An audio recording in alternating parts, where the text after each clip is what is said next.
But again, like I can't just be like, oh, this video isn't perfect, I'm just gonna throw it all in the trash. You got to build up your lore.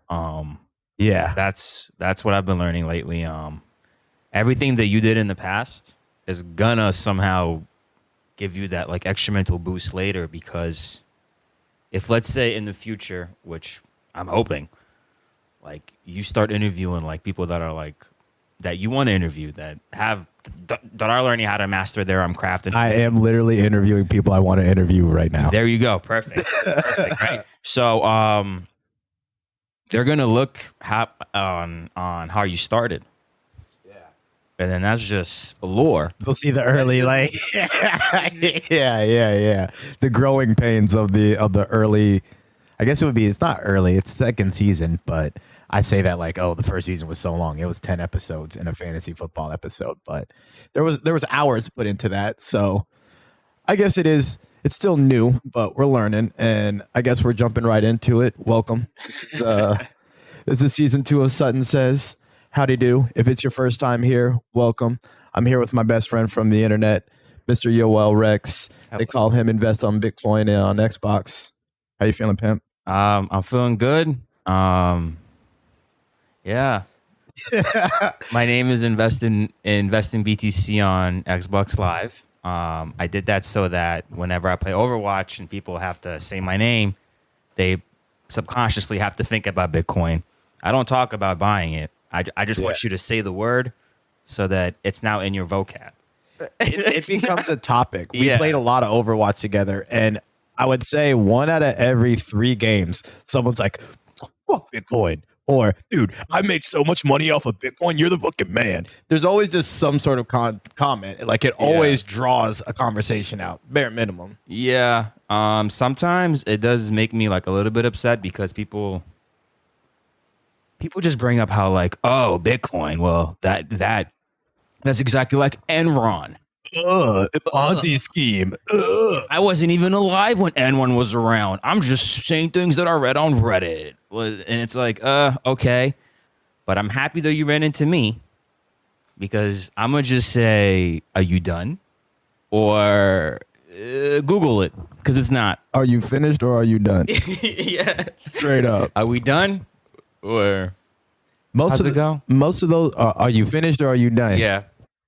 Most of those people on there, if they even have the Reddit clickbait lines, they're not really hearing you until you start like stomping on them with Brig, or like you're showing them like how real it is with Brig, and then you're also being like, yeah, so Bitcoin's still pretty cool. Like, I don't know what you guys are talking about. Then they're like, all right, well, yeah, it's all right. Makes me so upset, because now Brig is like, she heals a lot more now. Yep, but she doesn't. No stuns. No stun. And that stun was so powerful. Now I have to use her bash to run away, which is convenient as hell, man. When I'm running away from those Ryans now, they can't hit me anymore. I'm using the bash to go the other way, like back to my team. You're completely avoiding the situation. Versus whooping your ass. Teaching you that just because you're a tank doesn't mean I can't handle you, especially a Ryan. Dude, there's nothing colder when that Ryan goes to pull his ult, and then he just gets stunned midway through it, and it's like, damn. That's right. You would cancel his ult. You can cancel so many, bro. It's like nothing ever happened. Yeah, and now, I mean, I haven't been playing as much 2 as I did with 1, but do you think you like it more now that it's a little bit faster? No, nah, it's a completely different game. I miss the 2 tank meta, because now whoever has the higher skilled tank on their team, which might be the guy from Overwatch 1, or it might just be a kid on Adderall, you're going to lose. You only have 1 tank. Your tank matters so much. Yeah, it's very important. So, like, the importance of a tank got way higher, while before it was like, if 1 tank sucked, maybe the other one could carry, Yeah. You had a double chance of not having a bad tank on your team. Now you only have a 1 chance of not having a bad tank on your team. And if you're on the team that has the bad tank, game's over. Pretty similar to high school parties having a beer pong partner, and they're just not getting it.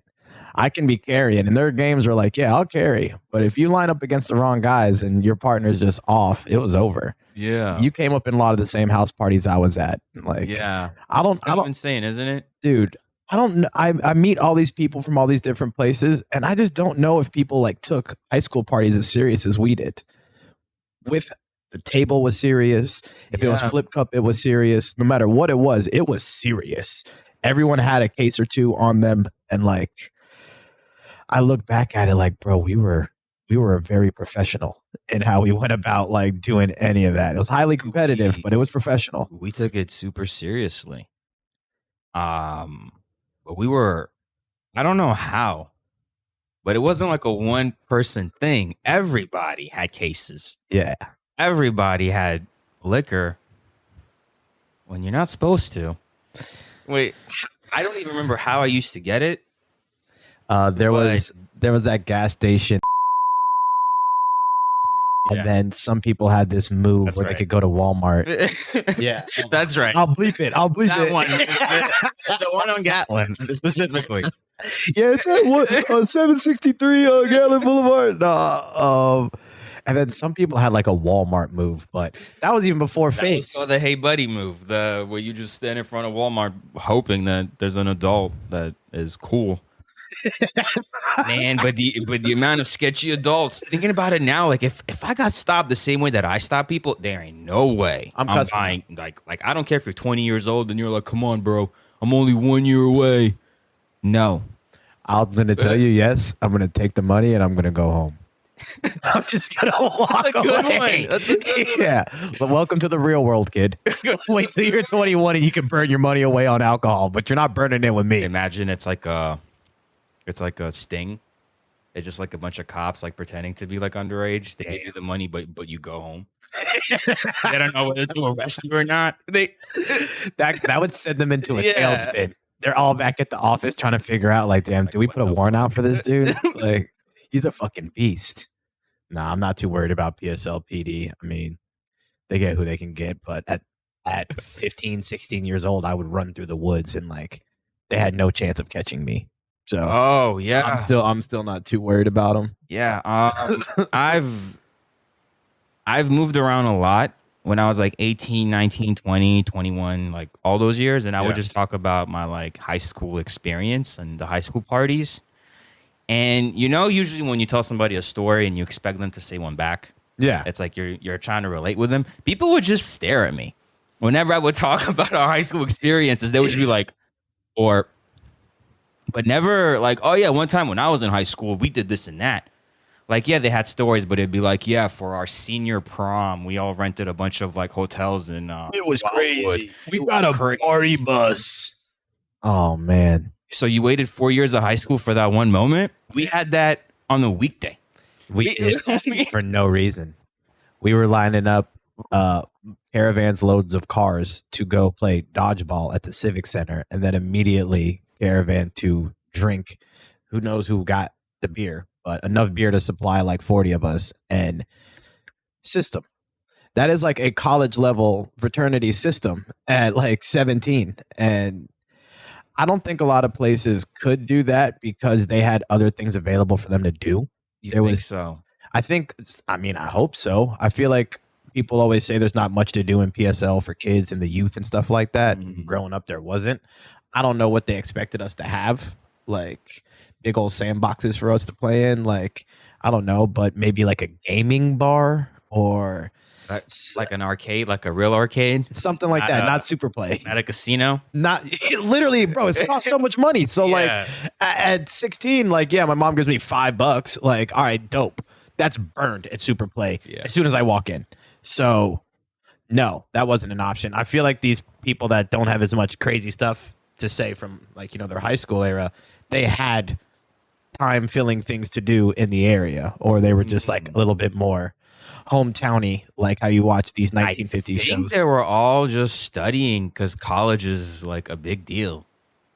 I think that's what was going on. I graduated with a 3.8 though. Did you? So like school wasn't hard. Yeah, no, I had all honors classes. Like I graduated Fulbright Futures. Like, oh, there you go, bro. I did all that with football. Like at the same time, I didn't learn Spanish. Like I got an A in Spanish, but like I can barely speak it. So I don't think having good grades is a direct reflection of learning. I think us in Florida, we just know how to get by in school. And that's a life skill that a lot of these other people just aren't going to have if studying is your only like Yeah. tool.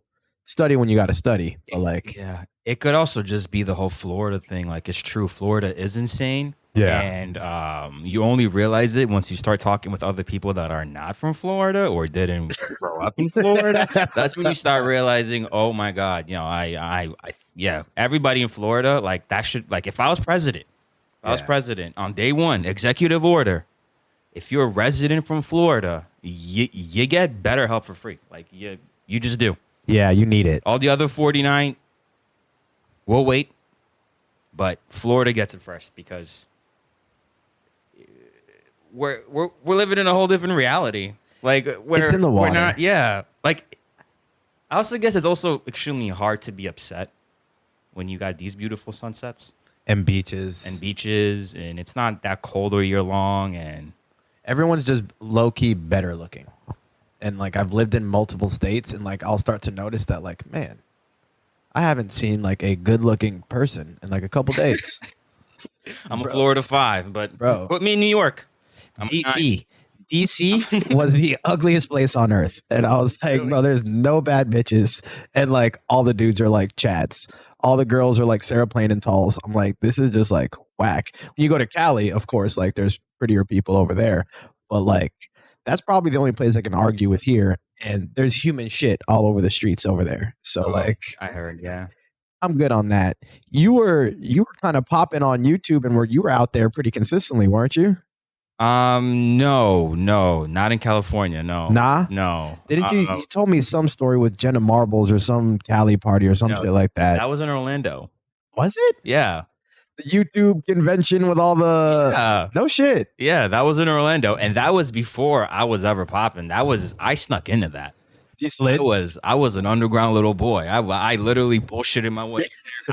You got to watch saying underground little boy. That's fake it till you make it, and that's when I realized if you just look like you belong. Like I learned a valuable lesson during that convention. Yeah, if you just look like you belong, you're getting in. Just act like it. Just act like it. Harley from Epic Mealtime. Fuck yeah! So Big Mealtime. That's a drop. So that's who started this whole shit. I was going to say, in the preface, for those that don't know, Yoel was the first person I ever knew. I wouldn't say met because I met you beforehand, but the first person I ever saw actually make money and make a living off of YouTube. Videos still pop, still funny as shit. Make sure you hop on, what is it? Yoel Rekts? Yoel Rekts. Rekts? Yeah. Gotti. I'm an actual fan. I watch all the videos. But first person I ever saw do that and seeing how the world's changed and shifted to like now 1 in every fucking 15 people make money off of YouTube. It's sick. Now, Epic Mealtime. Yeah. So this was back when YouTube was still kind of like on the come up. Yeah. Like before like true influencers and like people having YouTube channels. You had the Epic Mealtime and what were the athlete guys that did they did the trick shots and like all the crazy like I don't really recall them. Yes Theory. Nah. Yes guys. Nah. It doesn't matter. I'll look them up later, but they were the ones. The Jabberwockies, Jabberwockies, those are my shit. Do you remember them? Yeah. Yeah. Do I follow them on Instagram? They're sick. Yeah, bro. Good. I hope they're doing good. Yeah. So this was back when like investors were throwing like a lot of money into it. So there was a lot more money back in it then. And it was very concentrated. Right. So, but I didn't know any of this. I was just a super fan that wanted to become one of them. I saw people just creating videos and making a living off of it. And I really wanted to know how. So they had an event in Orlando and I went to it and you see them just walking around.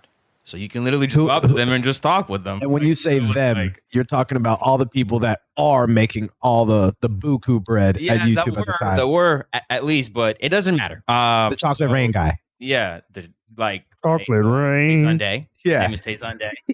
I believe he was there. Like Rebecca Black was there. Just was it Friday? this was a couple years after Friday. This wasn't immediately after Friday, and I was making prank videos back then. Hell yeah. And I ran into this guy named Soflo Antonio, who got his name destroyed later on. But because I was hanging out with him, and he was businessman, he was there for the cash. Straight up. He didn't give a shit about the art. He didn't give a shit that he was impacting the world. My man was chasing the bread. I don't know if you ever met the devil. Yeah. Like, you ever meet somebody and you're like, that person has the devil, like not a demon, the devil in him. That person is. Yeah, Soflo Antonio. Women too. Don't just say him. Yeah. I've met women that are like, oh, she got the devil in her. You stay away. You can see it in their eyes. So that was one of them. I did a video with him where we faked a prank video, Fake the prank. Which, oh my God, I committed a sin. My whole thing about pranks during that time was, I'm not going to fake mine. I'm going to be legit. I should have fucking faked it. Most people were faking them. Everybody was faking him. The people that were faking him are still around and are millionaires living in mansions. Damn. But I had pride, you see. I get it. I had pride. I get it.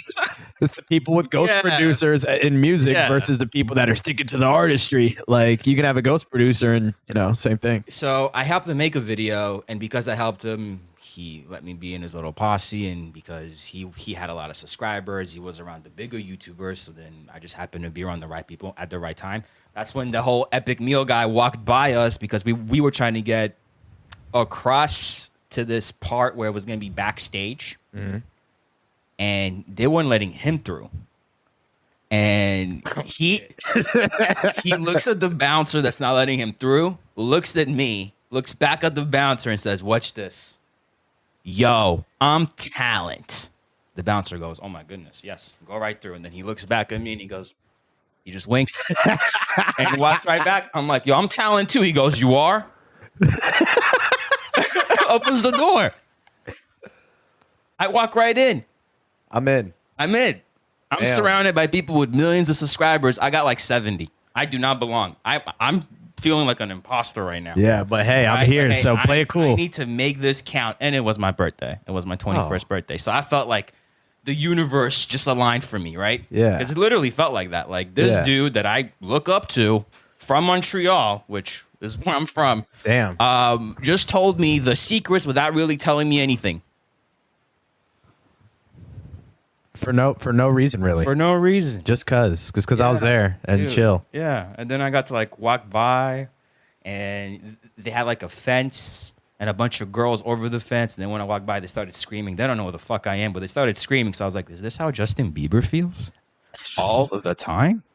They're throwing things at Biebs, but pretty close. Yep. And that was a high. Yeah. That was a high. And that's at 21. This is how many a day. How many videos do you have out at that point? I think I had like 3 Hell yeah. total. Yeah. So when would you say it got popping to where like money started rolling in and like Way after that. But that made me realize that, oh my God, this is a possibility. And it made it real? It made it real. It made it feel like I had my cake and I ate it too. Yep. So because of that, I put in a lot of work into it. You got to grind after that. Yeah, I started grinding really hard, and I got to meet other people that were in the pranking community because of that video that I made with that guy. He started being exposed left and right, and I was like, "Oh, guys, I actually have evidence because I actually helped him fake one." Maybe And then that got me around other people, and it got me around this guy named the Prank Reviewer. The Prank Reviewer. Yeah. So what kind of numbers was he putting up in the day? In the beginning, not good numbers at all, but I feel like I motivated him because the hustle. Yeah, the hustle, and I was with him every night, and I felt like he was doing God's work because he would expose people for making fake pranks, and I was trying to make pranks too that were not fake, but I wasn't getting the numbers that were as big as theirs. Bullshit. Which made me feel like, oh my goodness, it's not fair. Yeah. Right? So because of that, I was helping the Prank Reviewer. And eventually a way bigger YouTuber caught what the prank reviewer was doing. They were scheming too. They were just talking about YouTube channels that deserve more subscribers. And there was a guy that was making prank videos, but he was being a complete asshole. So he got exposed for being real, but being a complete douchebag. And then in that same video, he shouted out the prank reviewer for also exposing the ones that are acting like douchebags, but it's all fake. Just exposing the exposers while being exposed for exposing. We made exposing a genre. I think was we made it mainstream. There are channels that I watch now that still expose like music industry things and like little stuff, and like I'll click it every once in a while. But that was a pandemic. It was, but that's when the breast started coming in, because after that shout out, like the mainstream YouTube people just started following the prank reviewer. So it kind of felt like a little Birdman, Lil Wayne type of thing. Like, yeah, this is Birdman, and I'm right below him making my own little scene because eventually, because of his shout outs, I was able to just branch off on my own, and then I've been running ever since. Yeah. I don't know if you still would you call like your like the D'Amelio episode that you did. Is that exposing or is that just cringe? That was, I guess it's both, because when the whole exposing thing was going on, you had two like genres. You had people actually going like, "Can you believe people are faking their videos? I'm so upset." And you had the whole like, "Yeah, they're faking their videos. How can we make fun of them for faking it?" Right. Yeah. Look at how fake this is. Look how Let me point out how this fake it is. Actually funny, and we can laugh about this versus they're bad people and let's be angry. Cancel.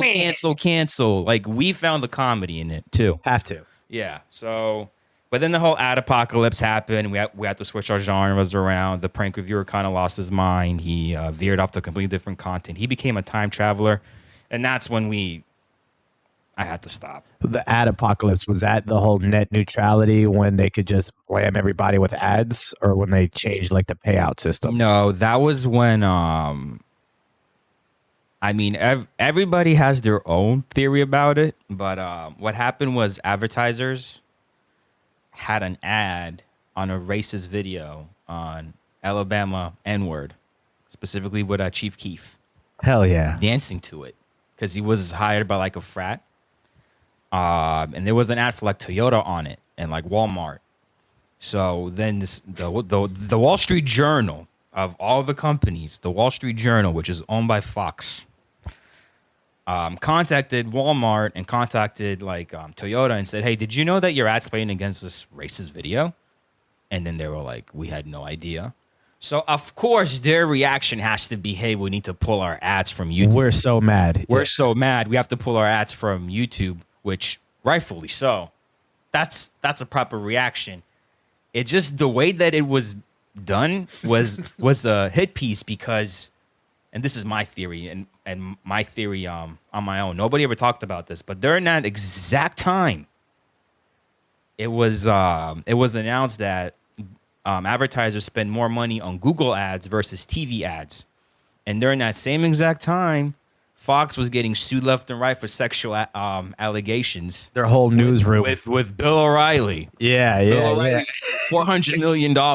Their ads were being pulled left and right too. So the Wall Street Journal, that's owned by Fox, well, what, they were just gonna go down with just, I'm not going with y'all. Yeah, saying the ship. Of course not. So they released this hit piece on Google, and then PewDiePie did this video where he wanted to see how far he can stretch the rules.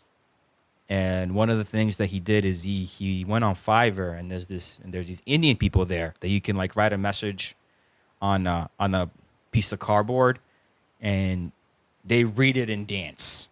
Okay. So what he made them write to see if they would go along with it was "Death to all Jews." No, he did not. He did. And why would he do that? To stretch the limits, to see what's allowed and what's not. It's something funnier than that. That's not funny. That's creative. Look at it. Looking back at it, you're the biggest guy on YouTube. You're really gonna push it to this. It should have been like somebody with 50K that done that, not somebody with already 50 million. Yeah. Like, you have too much to lose, but I guess that's what makes it so like free. I don't know. I just know that he doesn't really hate Jews, which is all that matters. But I could understand why that would also give like the wrong impression to advertisers in the future. I don't think he was the first. That's just that's first. dangerous waters right there, bro. He was the first. Anyway, they let him have it. Yes. They let him have it. Yeah.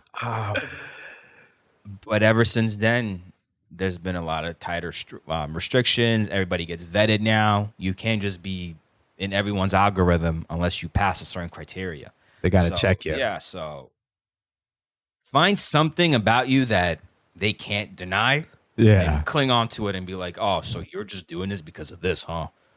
Like, for me, it's, you're not putting me in everyone's algos because I am Jewish. I get it. Oh, all right, word. So it's like Word. that. You guys are a bunch of beauty pies out here, huh? It matters when PewDiePie says it, but meanwhile, you're beating me in the face. Nah. Meanwhile, you're... See, and like, the first thing that comes to mind hearing him like pull that number is Clayton Bigsby, the Chappelle skit when he's the blind white supremacist. Like, he got away with that. They gave it to him, but that was funny because it was literally him. Like, he was Clayton Bigsby acting like that, and he obviously doesn't hate black people. To hire a Fiverr guy and like outsource your fucking your joke like that, that's some murky waters, especially when you touching on the Jews. Yeah, no, he's the reason why there's no rules on the internet. Like, he did before that, it was the Wild Wild West. Damn. If I said no more Wild Wild West, I'm gonna say this one last thing, and that's it. We're all going down. He, though, I don't know much about him because that whole era of YouTube, I was off doing other shit. But he was one of the early ones that really, I guess, pioneered the YouTuber job, monetizing it, everything like that. How, I guess, not how long, because obviously it was years and years, but like, how do you even develop that level of mastery to where every time you put out a video, it hits that hard? And when you put out an ugly video to try to piss people off, not only does it piss them off, but they change all the rules because of it. To get to that level, so that's some. He found an exploit, but I don't think he even realized that he found it. His whole thing was just making quick videos where he yells. Loud, aggressive. Loud, scary. I'm scared. I don't want to do this. I'm uncomfortable. Yeah. So that's what worked for him. And he was doing them so much that, I mean, he just didn't have a life. All he did was make these videos and yell, and it worked out for him. No life. And the competition was just not there. It was also a proof of concept. He took a huge risk. It might have not worked, you know? Yeah. So that's why nobody was competing against him, because everybody was like, this is too much of a risk. I can't risk this. So I guess when it comes to the whole, like, is there competition for me? There really isn't, because it's such a big barrier to entry. To even break through. To even break through. Yeah. Yeah, if you're just slightly entertaining or you seem like you slightly care, at the end of the day, you just have to make it seem that you care. You just have to give up the energy that, okay, I do care about what I'm doing. So this is genuine. Nobody wants to listen to somebody that's just making a video to make a video for views because it's the trending topic. People actually want to hear somebody that genuinely cares about what they're talking about. So PewDiePie definitely had that going for him. But genuine. But then you come to find out that he hated his life and that the whole time he was just forcing himself because he made a whole thing saying, I can't do this anymore. And that's when his views plummeted. Yeah. But he was still the biggest guy. But when he started saying, I can't be screaming and doing this high energy, just, I can't carry it, being toxic and extra like that. As soon as he said, I can't do this, they're like, peace. That's who you are. That's the brand that you've sold us this entire time. And since day one, that's who I like. If you're deciding you don't want to be like that anymore, that's okay. But I'm out. And with that, I guess, line of work, once that's over, it's any kind of artistry. Once you're done with that, like, time for the next move. Because if you're over it, they're over it. It's done. Does he still do stuff? He vlogs now. And he probably has a nice little fan base of his people that like he to has see a how couple he's million developed. people that still watch him, and I'm sure if he ever does like a side of project, he'll pop off. Yeah. So his all back catalog, it's not like it's for nothing either. You know, if he does something in the future that kids that are being born now might find cool in like 10 years, they'll have a whole back catalog to go explore. Thousands Dude, of videos. I'm so happy that I've never got into the Red Hot Chili Peppers when I'm getting into them now. Yeah. Hell yeah. Fire. Something to look forward to. I just watched Seinfeld, the whole 8 seasons for the first time at 29. Hell yeah. Thank God that I waited. Dude, I would have been so bored. Bro, I did all of the Harry Potters. Hadn't done any of those. I watched like part of the first one when I was a kid, but murked through all of them last year. And I have my Gryffindor shirt in the car. I like play a board game. I'm like about to pre-order like the game. I'm in it. I don't mind getting onto this shit late as long as I get onto it. You know what I mean? So that makes sense. He has fans that haven't even been born yet. Exactly. And same thing with all these artists that I respected growing up. Like, for example, I'm so upset at Eminem. Yeah, what's up with your boy, dude? Dude, ever since the hot coffee pot, it has not been the same, bro. It's not been the same. Yeah. Like, before it was like, oh, he's just making music to stay relevant. Now it's like he's just making music to make music. To prove a point that he already proved. Yeah. I just don't like when people say that he's the best rapper of all time when the last like 5 albums didn't even have any rappers featured on it. Like Ed Sheeran, Pink. This does not excite me. Yeah. This doesn't like Skylar Grey again. And you can have a miss or two, like when it comes to like a release, but like it's multiple misses in a row now. You can't keep calling yourself the best of all time if you keep losing your title year over year. Like if you're a boxer and you lose, you're not the champion. It doesn't work like that. Do they own their own masters? Or does the same person own all 5 of their masters and is constantly forcing them to make music together because he really fucking likes it? Well, with Eminem and with how young he was when he got involved and like how messed up all those contracts were early, he probably still owes Dre. And like he's making them for Dre or like whoever Dre owes albums to. Like it probably goes beyond him. And then that person just like sits in their house like, I'm making Eminem make music for me and me only. It's some creepy old white guy. It's like, yeah, these next 3 Eminem albums are gonna go to my great grandkids. Like they don't even need the money, and they're just killing these people. Because Lil Wayne, for example, dude, there's albums that have leaked that are so much better than the professional stuff that he's released in the last 10 years. So it's not like he doesn't have the capability to make a good album. Yeah. I've heard the stuff that leaked. You got Martin Shkreli talking about how he has Lil Wayne music that's like so good. Can't drop it. So maybe that's the real business. Let me the unreleased stuff, sell it for millions per song, for example, versus release a whole album for like $5 million and get a cut. And get like a cut versus what if I can sell each song for like $10 million each? Yeah, I won't get any streaming off of it, but I don't need it. I'm not getting the streaming off it anyway. And with Wayne specifically, think about in high school how every single car and iPod and everything was playing Wayne mixtapes. He didn't get $1 from any of that. Like none of us bought a mixtape. And even if we could buy a mixtape, some dude burned it off a LimeWire. Wayne didn't get any money for that. He was just dropping all that music. And I almost feel like he's back owed from everything. And one of these like labels or someone, like they're not gonna, but like once he gets out of his deal, whenever he does drop like his first, like, yo, it's not anyone's, not Young Money, this is me, that's gonna sell. Well, I'll make my mission to make sure everybody buys that Wayne album to make up for all the droughts that he dropped and dedications and all of those, because those got so many plays. If those were on streaming services then or even now, they would hit. His No Ceilings is on Spotify and that hits. Yeah. Like he's so good. Yeah, there's a whole backlog. There's also stuff that's unreleased and you wouldn't know about it unless you're on some like page 20 on Lil Wayne HQ forum because nobody has talked about it in like 5 years. Yeah. There's that much stuff out there for Wayne. So, dude, it's also such a huge numbers game.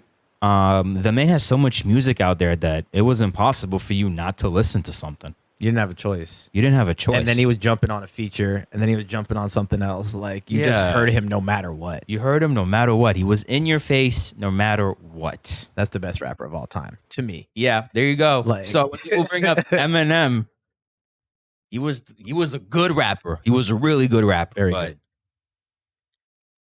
Wheezy's the whole country. Yeah. Like, just get out of here. I think it might be that time. Do you want to play a game? Yeah, let's play a game. It's called VeganOrNaw. I made some beef patties. One of them's vegan. One of them's nah. Y'all know the rules. If he gets it right, he doesn't have to wear a silly hat. But if he gets it wrong, it's meat sick season. So I was prepared this time, and I made them beforehand. Let's cut. All right, we back in it, bro. So one of these is vegan, one of them's nah. Help yourself. We'll do like 1 or 2 bites and then just, try to figure it out. Go with this one first. Do it.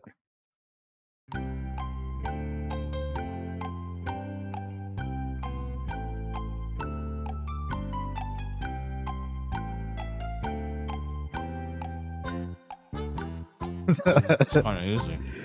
Yeah.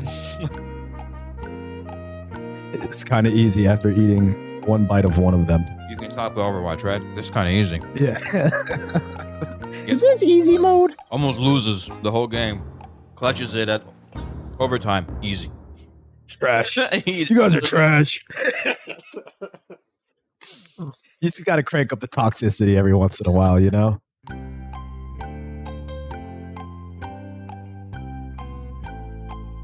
Oh, it's not easy. Oh, shit. This man thought I was going to come up with an easy competition.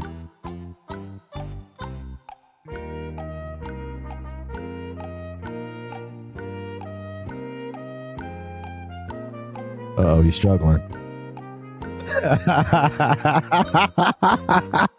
Yes, sir.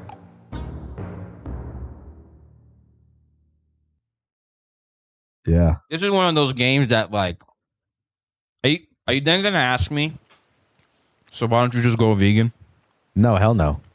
The whole point is to prove that it's not as easy as people think it is, and I do it with different types of food. And like, I did one with a grilled cheese, one was Panera, and one was like a really high end vegan place. I'm gonna do it with some sushi. These are good to do. There's 2 vegan spots that I have in Tampa. One's in St. Pete that like they're excellent, and you can't tell the difference. I don't care who you are. So it's just for all the people that are like, oh, I couldn't be vegan. Like, it just tastes different. Like, yeah, sometimes it tastes different and sometimes it tastes bad, but some stuff is spot on and you can't tell the difference. I think this one's vegan because the aftertaste is a little bit stronger, and I feel like that's something that they're hiding. Right. That's something that they're hiding. Is that the one with the pen mark on it? Yeah. So that's the nah. That's the nah? The vegan one is that one, the seasoned beef, and that one's just regular spicy beef patty. So yes, I do. So that aftertaste is the spice. So the regular one is hiding something. They're both spicy. This is just regular spicy. That's spicy. Here, let me show you the box.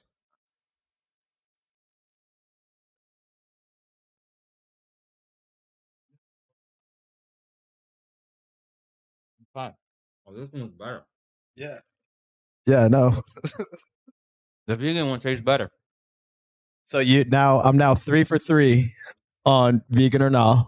My boy on Monday, Brian, he just did the same one that you did, same beef patties. Couldn't guess the difference. So let's get your hat.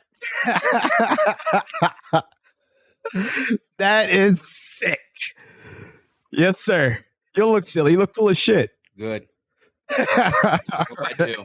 I'm gonna wear this hat with pride.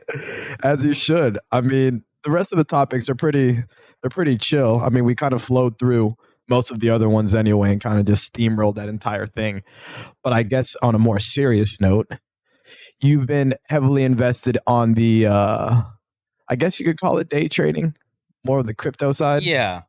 Between that and YouTube, that's so when when you hang out a lot on the internet, you're bound to run into crypto people. You're just gonna run into them. They're very loud. They're very flashy.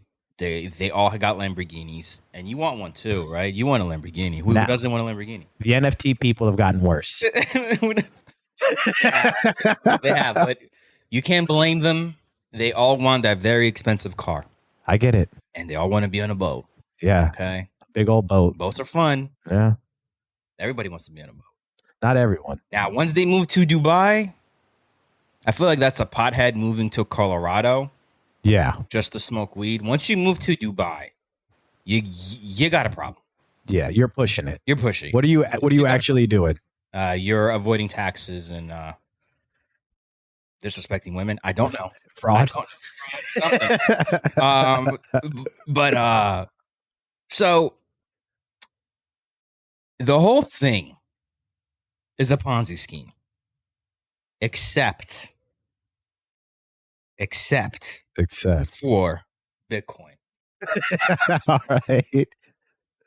And I've had my eureka moment because I've actually used Bitcoin for what people are saying to use it for, and it's not to get rich. It's to transport money from point A to point B without the government's permission. Without them having their hands all over every aspect of it. Without Bank of America getting a little fee and then reporting back to the IRS, or without me having to have a bank account. Because let's say maybe I overdrafted at Chase. Chase told all the other bank accounts. Now I can't open a bank account at all. Now I'm bankless. I'm forced to use cash advance places to cash in my check. Those places charge 500% APR, which is theft. Yeah. But they can if you don't have any other options. And if you're heading like some of these countries with like social credit scores, that happens. Yeah. You're just shut out for one overdraft fee. Like, oh, no, he's bad banking. Or you didn't say happy birthday to somebody. Put them in a bad mood and they were a high-powered executive. They were a high-powered executive, or you didn't clean your street that day. And so that's the purpose of Bitcoin. It's to save us from a social credit score, honestly, is fair enough. Really what it is. Because what's going to happen going forward, and this is inevitable, and to think that it's not going to happen would just be silly. They're going to have this thing called a centralized digital currency, which is the same thing as our current currency, only now it's going to be like crypto. No cash. You wouldn't need to use cash anymore. And they're going to say why this is better. This is better because now nobody can avoid taxes. We know what's in everyone's account. You cannot be bankless. The government is your bank now. So you can't lose your bank account and get screwed over and have to go to a cash advance. They'll give us discounts on things like if you pay your taxes early, you'll get 20% off. And they'll know who's paying, who's not. They'll know where every penny is. No more money laundering. No more companies putting money offshores. That it's gonna sound great. That doesn't. None of that sounds great. No. You don't think so? No. If you're a person that's like, I wish my country had money for me to go to college for free. Technically, your country does have the money. I do pay all my taxes. All my family does. And we still don't have any of that shit. So exactly. Any of y'all out here embezzling, fraud, and doing any of that shit, keep that shit up. Just don't let them catch you. That shit. When I see someone get banged on TV, I'm like, damn, he was embezzling like 2.8 million. As long as they're not scamming on some bad shit. Yeah. As long as you're not Brett Favre and stealing from like children's welfare shit, like that's not okay. But if you're just stealing from a major bank or like something big like that, that's Robin Hood shit. I'm cool with that. Like, I agree.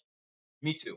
But the average person is going to hear you say that and be like, nah, man. Nah, they got to pay their fair share. That's what the average person's going to say. I pay mine, and if you're slick enough not to pay yours, just like all these 1%ers are slick enough not to pay theirs, more power to you. But I ain't slick enough to do that. I just have to pay my shit. Yeah. So with the CBDC, everybody would have to pay their fair share because there's no escaping it. But here's where they get you with the social score. The social credit score. They're not going to call it a social credit score. They're not going to be like, oh, you're a cool guy. Here's $1,000. No, they're going to be like, oh, guys, Russia decided to not play fair this year. So they invaded Ukraine a little bit. So less bread was produced this year, it doesn't matter how rich you are. Everybody can only buy $20 worth of bread per week. That's it. This is a hypothetical, but yeah, it wouldn't matter who you are. It wouldn't matter your status in the world. You can't spend more than this much on bread. And they know because it's all made by the government. So they want me to believe that if Bill Gates or Martha Stewart want $35 worth of bread, they're not going to get it. They are because they're going to use Bitcoin. Stop. But here's where they're going to fuck you. Yeah. You won't be able to use these dollars on the Bitcoin. They're going to stop that from happening. So there's no in and out. Whatever Bitcoin's on the system will stay in the system. So everything's going to be priced differently. There's going to be a Bitcoin price. Right. There's going to be a dollar price. Right. The dollar is going to be whatever you're allowed to spend that day. The Bitcoin should just stay stable or be priceless. Because if I don't want your dollars that are restricted. Right.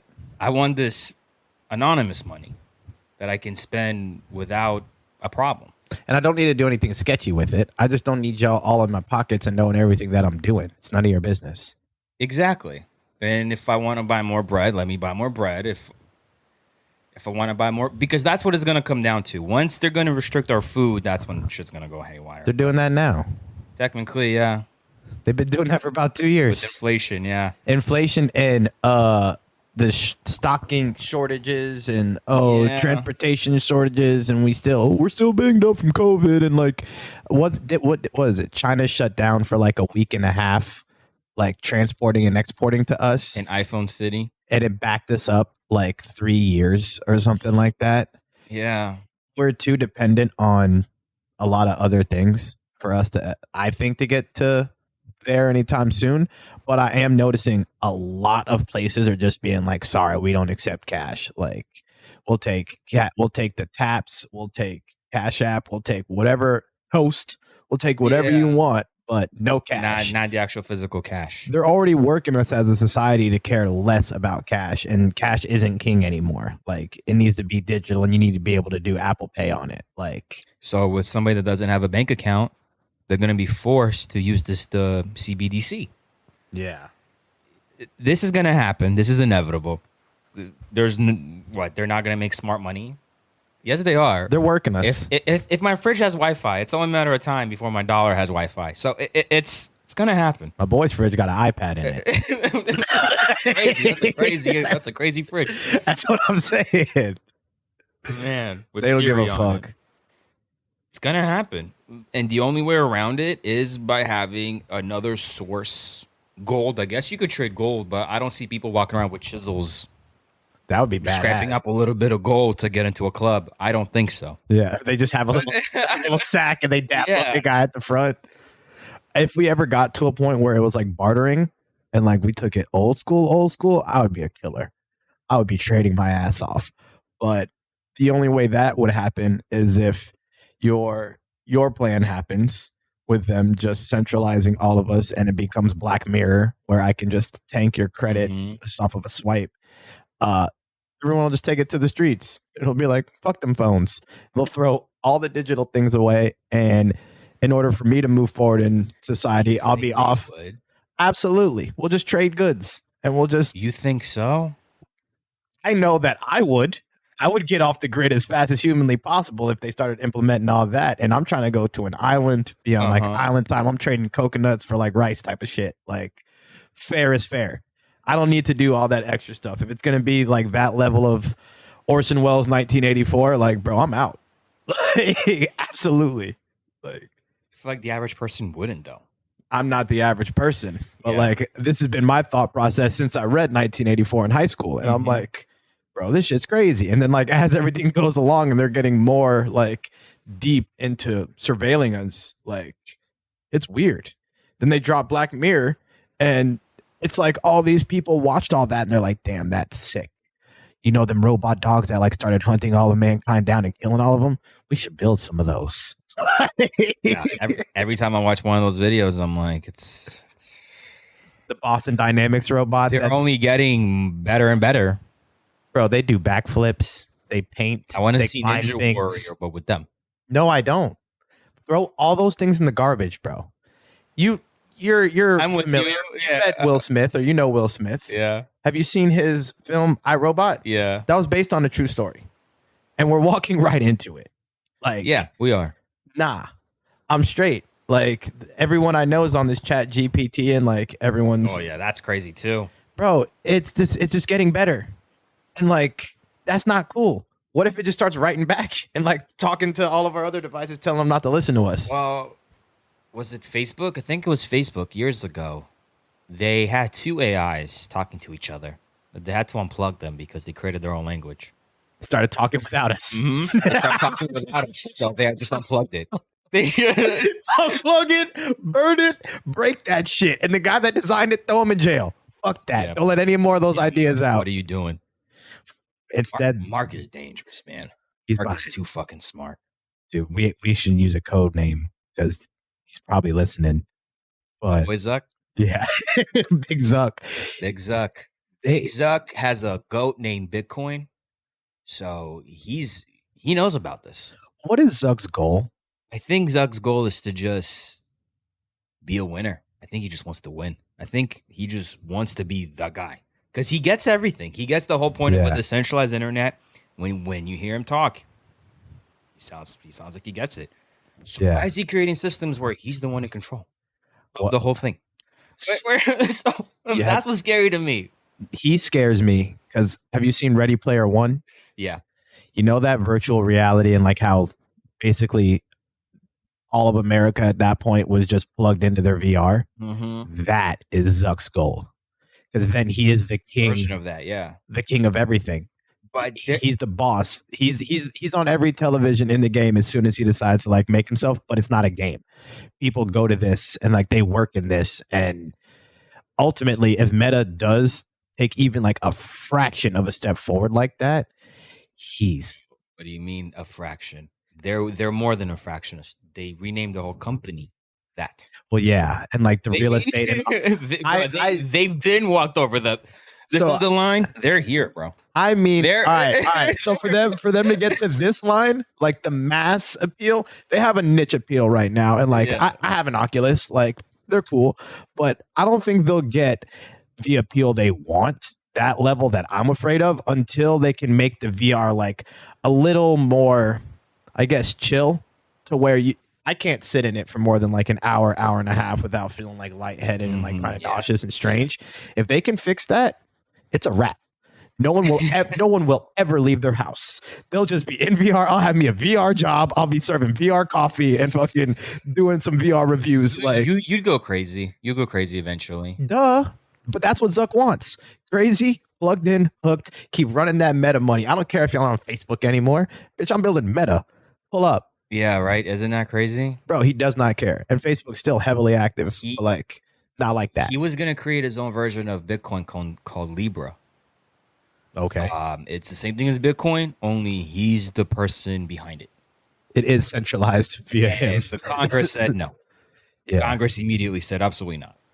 But he had so many companies backing it up. Like Bank of America was on board. All these big banks were about it, which scared the living bejeebas out of me because I was like, so this is Bitcoin, but Facebook. Zuckcoin. Yeah, this is so that people in third world countries will be like, oh, but Facebook is a real company. Because that's what we keep forgetting. It's really the rest of the world that's the market for this. It's not really us. Yeah. They got a way better grasp on people over there because it's a lot less players trying to reach people's minds, and it's full control. It's not a whole thing over there. Yeah, it's full control. Full control. Yeah. If you tell people that you don't have a WhatsApp outside of the United States, that's like insane to them. Yeah. Like, how do you talk to people? What do you mean blue texts? What do you mean? You just SMS them? Yeah. That's so 2002. Are you poor? Are you? Yeah. Just WhatsApp me. Just keep it between you, and Zuck. Yeah. Just us. Just us. Zuck's, he's already in the phones and everything else anyway, but he's chill. Yeah. He's not using anything against me. He's just trying to sell me cooler shit, which, again, as much as I sound all crazy, I'm unplugging off the grid. I don't mind my algorithms selling me things. I buy things off of targeted ads. They work. I got this shirt. I'm pretty sure Courtney got it off me off of targeted ads. Like, they work. And some stuff, it's cool. I'll feed it what I want to feed it. The problem to me is when they just try to like force me to feed it more when like I don't care to, or like give more information than I care to share. That's where I feel like they want, because then they feel like they could really start to sell us, and they could really run that through their AI and tell us like, hey, this is this person. This is like, they can almost like, with enough information, they think they can guesstimate when somebody's going to die. They can guesstimate. That's so scary because anything. I'm getting ads for like cremation right now, like nonstop. And I'm like, what are you trying to tell me? They're like, hey, man, you know, it's never too soon. That's smart. It's never too soon to get your loved ones a perfect memory. Like, whoa, dude. I went through the settings. Like, how do I avoid this ad? Don't show me this ad. It still shows it to me. Yeah. It's almost like, are you trying to tell me that someone's close to dying in my family? Like how deep is this algorithm? How much does it know about me that it's telling me to be afraid? Grandma's starting to cough. Like think about this. Your grandma's sick, right? But fuck. There's people out here that want that AI to get smarter for some reason. They want that to get better. And to me, it's like, why? I know you want to be the best. We all want to be the best at whatever it is we're doing. Not all of us want to be the best, but some of us do. And if you want to make the best algorithm that anyone's ever seen, cool. A lot of you guys have done that already. But like, we all know what happens when this shit becomes sentient. Like, we build it to become smarter than us, and then when it becomes smarter than us, we just unplug it. Are we going to expect it to not figure that out, or like pick up on the vibes, and it's not going to develop its own backup plan? Or like, are we just so confident that we have full control over these computers and all this other shit that like it's nothing to worry about?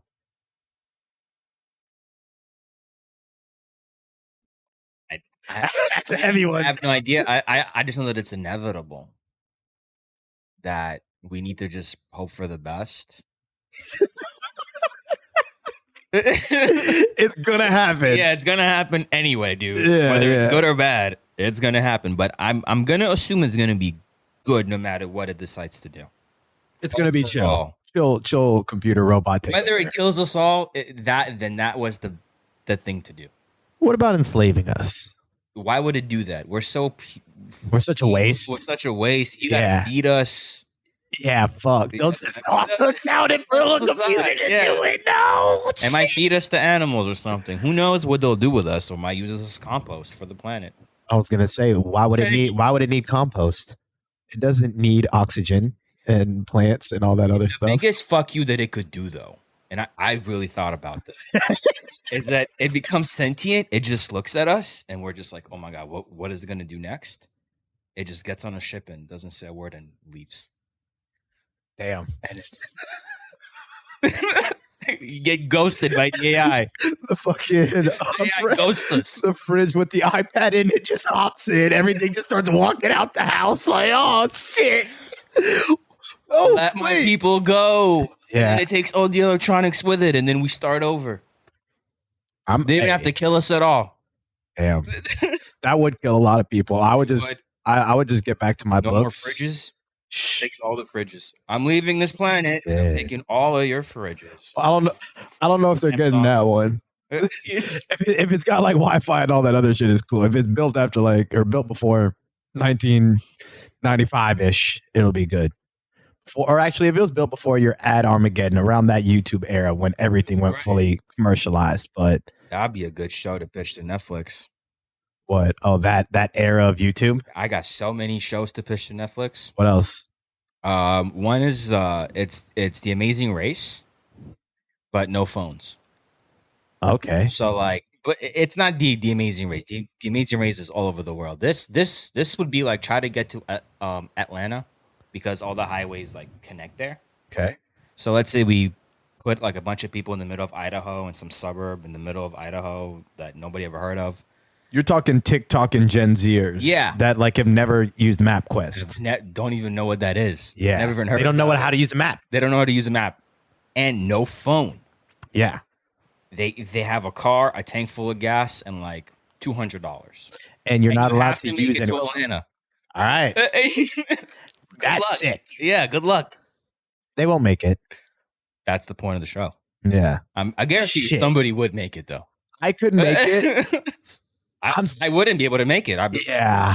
I'm gonna have to get on the highway and then I have to stop and ask questions. I know Atlanta's east. I would just be bussing it. I would try to I would grab a map and try to figure out like the smoothest bus line, or just go to a bus line and be like, hey, I need to get to Atlanta straight up. How do I get there for under $200? Oh. And I beat your show in like an hour. That would be cheating. That would be cheating. I'd be cheating in that case. No, you have to drive, or we have to just make You have to walk. a place where you have to drive for at least 2 hours before you can start doing things like that. Okay. So before I start using my critical thinking skills, I have to do something hard. Mm-hmm. All right.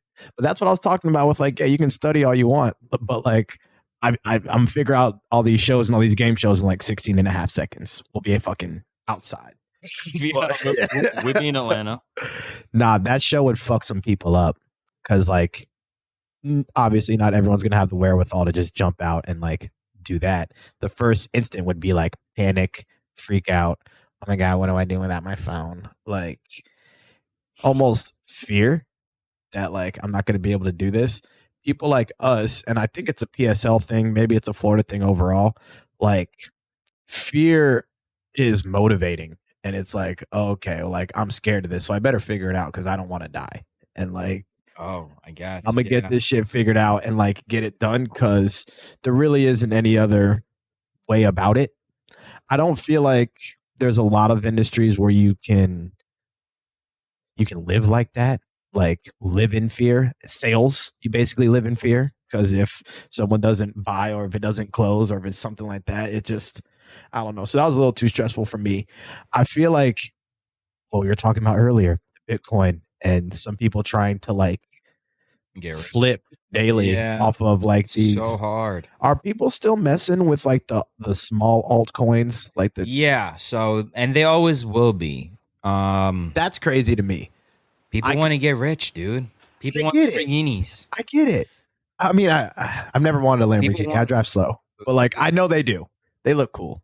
I would, if I was gonna get a luxury car, I'd get a Rolls Royce, and like I'll be driving slow, just drop me coupe. too. Rolls Royce is actually a luxurious car that I do want. I don't know if I would be able to like allow myself to buy one, but it would be cool. There's got to be a lot of disposable for that $500K.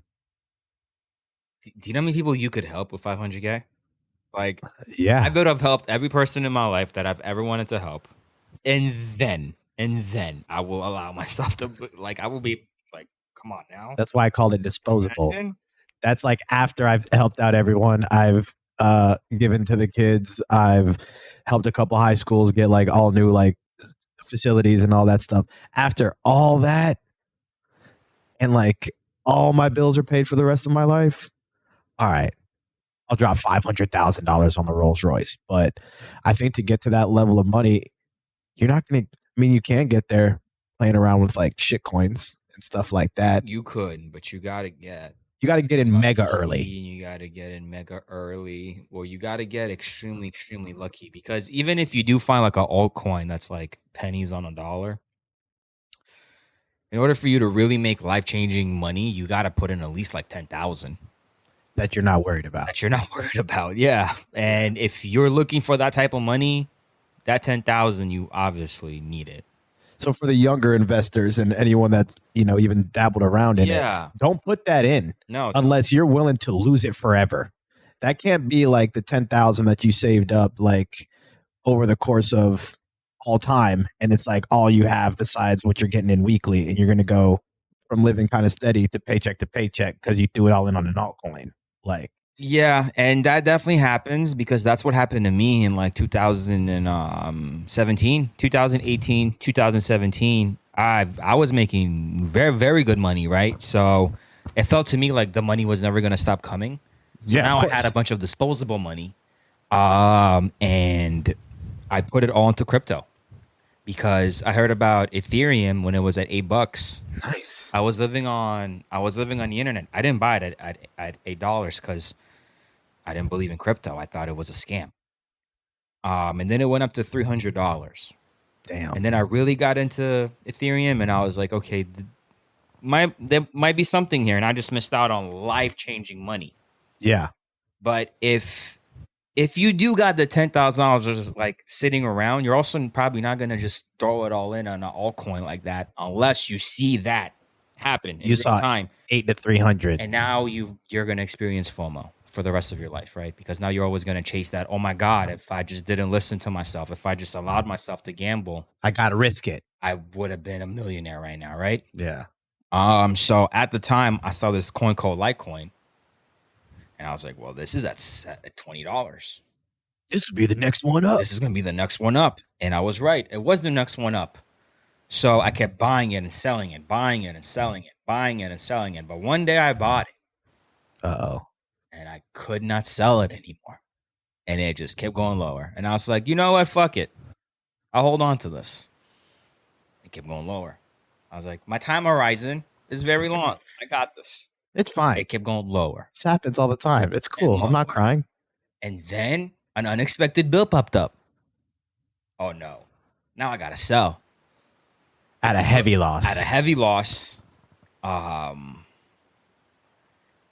And that's when life gets you, bro. You learned. I've learned.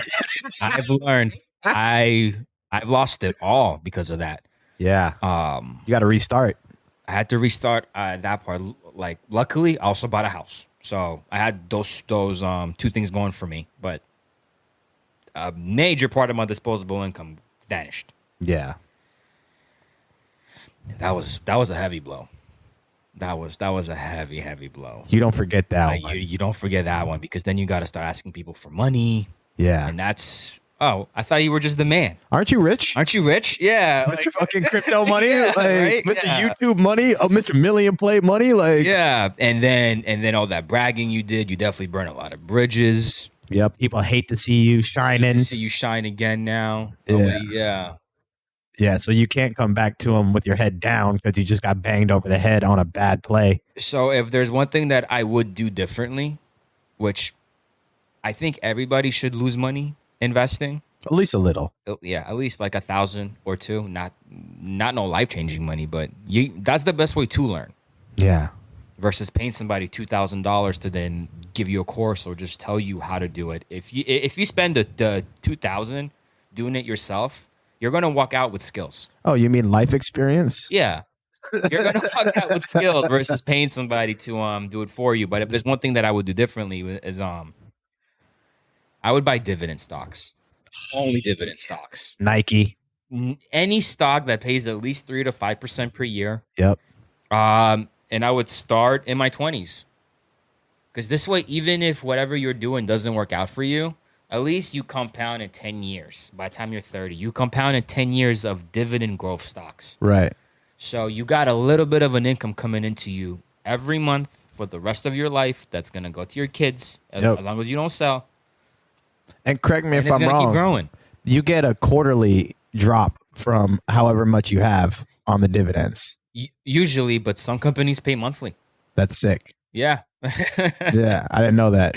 Yeah, some companies like cut their dividends, some don't. So there's legacy companies like Coca-Cola, which is how Warren Buffett made his billions. Of course.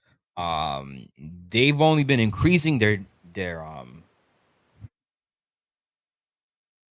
share per quarter for the last 200 years. 200. So Warren Buffett's like 80 some years old. He's been buying since he's 30.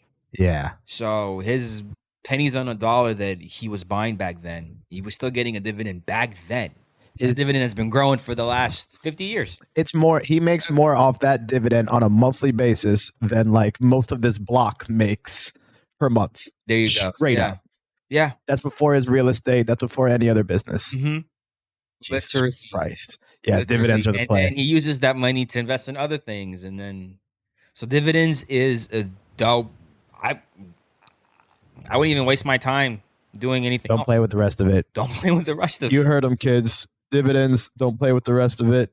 This is a great interview. This was fun. We're coming up on an hour, so we'll get ready to cut it. Yeah. You got any closing lines, closing remarks before you plug? If you're young, if you're in your 20s, dividends, dude. Dividends. Don't buy no real estate. Yeah. Don't dabble in crypto. Dividends, man. Dividends. Make it simple, safe. Real estate. House always wins. Real estate, but real estate through dividends. Through the stock market. Through the market. Not on your own accord. Not on your own accord, not on Robinhood. Through a real bank. Fidelity. Through a SEC filed company that's been around for at least 30 years. The same people that collect my taxes and your taxes, make sure they're collecting from the people that you're investing with. Otherwise, when the block gets hot and shit gets really crazy and you go to sell some of your Dogecoin because you know it's the time to do it, the app won't randomly crash. Oh, yeah. DApp never works. Yeah. Conveniently. Conveniently. Never works. In my day, you just read the stocks on the newspaper and you just wrote your ticket in and brought it in. And pray to God. Yeah, like that is the same price that when it reaches that person. That was probably healthier than just sitting here going, "Oh man, it's dropped like $2 in the last hour, dude." I don't know, like for sure, it's not good for your mental either. I would say avoid that one. And I'm the most novice as it comes to investing, but don't sit there staring at shit. Yoel Rekts. Yoel Rekts, yeah, and meditate. Please meditate, stretch, hydrate. How often do you meditate? At least once a day. Once per day. Once per day. I need to get my numbers up. In the beginning, I wasn't doing it once per day. I was barely doing it once per every couple of days. But it's once I stopped beating myself up for not doing it. Perfect. That's when I started doing it a lot more. You do like Headspace or like guided off of YouTube or something? In the beginning, I started with Headspace on Netflix. Yep. Those guided meditations. They have it. I thought that was just like a documentary about Headspace. There's both. So that teaches you the benefits of doing it, and then there's an exercise at the end of Is it the guy with the chair or the arms, the legs on the floor? No, not him. Okay, I don't like those. I like them. I don't like those because one time when I was really going through insomnia, I used them. Mm-hmm. But then one of the stories was, and then the sun hit your skin, and it's like, bro, I'm trying to sleep. Son. All right, he fucked you up. Bad context. He made it worse. Yeah, I respect it. But there's also a show that teaches you the benefits of it. And then at the end, they ask you to participate in a guided meditation. So when I got into it, before going to bed, this is what I would do. That's dope. And then I would then use that and then use their other show, the one with the stories. Mm-hmm. But I would only use it for the meditation. And then you can tell it if you're anxious, stressed, or whatever, uneasy. And I just made it a habit. That's a great habit. If you shower, you should meditate. And if you shower, you should also work out your body. I'm good on the showering. I'm good on the working out. I will do better with the meditating. Make sure you follow on Twitter, Instagram, YouTube. Are they all? No. So my Instagram and my YouTube is phatyo. Yep. PHATYO. And you can find me on YouTube at Yoel Rekts, which is YOELREKTS. I'll plug all that shit in the bios, make it all clickable. I know some of y'all are auditorial, so you like to hear it, so you can type it in yourself. Once again, thank you. Make sure you like, subscribe, follow. The show itself is Sutton Says. Sutton Says, have a good rest of your day. And follow me on Instagram at Chief Sut. Day One Dolphins is pretty much done for the season. That's the other podcast I do, but we'll be doing some off-season shit pretty shortly here. And yeah, peace. You look like you're about to hit him with something else. Were you just hitting him with a freeze frame? No, nothing. All right. Enjoy your life. Learn a skill. Do math. Peace.